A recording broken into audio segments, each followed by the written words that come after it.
I will no longer be intimate with you. That was the last thing she said before rolling over, tugging the blanket with her as if I no longer deserved warmth. Her voice wasn't cold, it was hollow, as if she was done performing the role of a wife and simply walked off stage. I didn't respond. I stared at the ceiling like it might give me a reason not to hate her. The air between us stretched thin that night, strained silence wrapped in the scent of lavender lotion and contempt. I could feel her drifting away, not emotionally, physically, like she was already somewhere else, with someone else. She stopped kissing me months ago, stopped looking at me even longer than that, but it wasn't until she weaponized absence, intimacy, affection, partnership, that I realized this wasn't about exhaustion, it was punishment, and I didn't know what I had done wrong, yet. At first I blamed myself. Maybe I had become invisible in my own house. Maybe the job, the hours, the silence. I gave her the loneliness she now returned in double. I tried everything, helping with dishes, cooking her favorite meals, picking up her prescriptions before she even asked. But her eyes never softened. They hardened, like glass left out in a storm. She avoided me with surgical precision. Until one day, I saw her smile. Not at me, at her phone. A text she quickly tucked away like a guilty child hiding a broken toy. That was when I knew. There wasn't a wall between us, there was a door, and she was already on the other side of it, with someone else. She had turned our marriage into a cage, and I had been too loyal, too trusting, too blind. So I stopped trying, stopped helping, playing the role she wanted me to die inside of, and quietly I started watching. She never noticed how much I stopped doing, how quiet I became, how empty the house felt when I was around. I watched her screen light up at 2:14 a.m., the same name, again and again, always deleted by morning, always a little too careful. She never knew I pulled the cell records, that I found out who he was, someone from her gym, a man with too many tattoos and a divorce 2 years ago.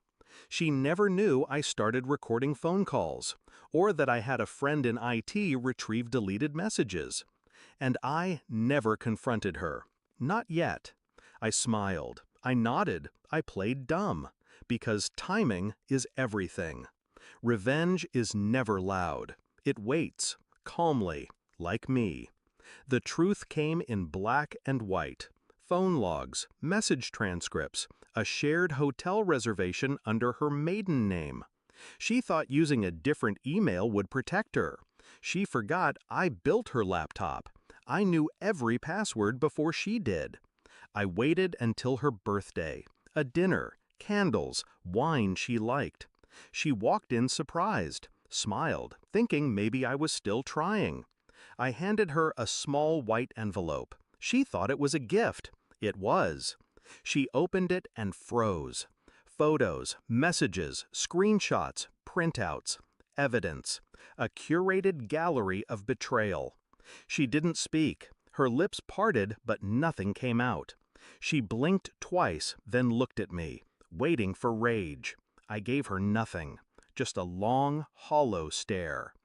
"Why?" she whispered. I didn't blink. "You already answered that," I said. I didn't shout, I didn't accuse, I didn't need to. The silence did all the talking. I watched her unravel in front of me, panic, shame, disbelief, all colliding like glass dropped in slow motion. "I didn't mean," she began, but I raised one finger. Not to hush her, to end her.